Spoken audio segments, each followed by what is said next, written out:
Everybody in the early church got married. Yes, they all got married. How do I know this?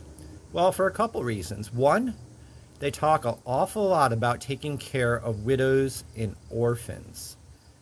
Well, how do you get orphans? Well, you have two parents come together and they have babies.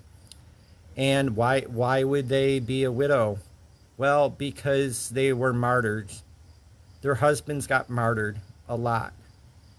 And there was a reason for that. It was because of the love they had for one another. They knew a love that was greater than marriage, and it was worth dying for. They were true spiritual family. And they met 7 days a week. They went from house to house. They ate meals together. They broke bread. And they read the Psalms. And it talked about who God was and what his attributes were. And they fell in love with God. Even people who weren't saved would go to these meetings. And just by being around these disciples of Christ and being in their presence and feeling the love that they had for God and one another, they would give their life to Christ. How do I know this? The Bible says so. It says, and their numbers grew by the day. And it was just the way they did things. It wasn't a program. It wasn't a few songs and a talk. It was true church. It was real. They got together and everybody contributed to the meeting.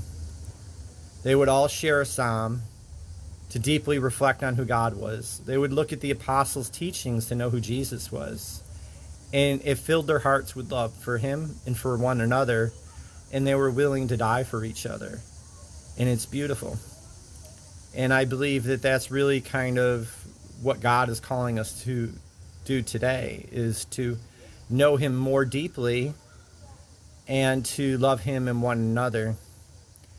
So that's kind of what a lot of this channel is about, is really cultivating a relationship with God and one another, to learn who he is on a much deeper level than just a surface level. So that's kind of something to think about. Who would ever thunk it, everybody in the church got married.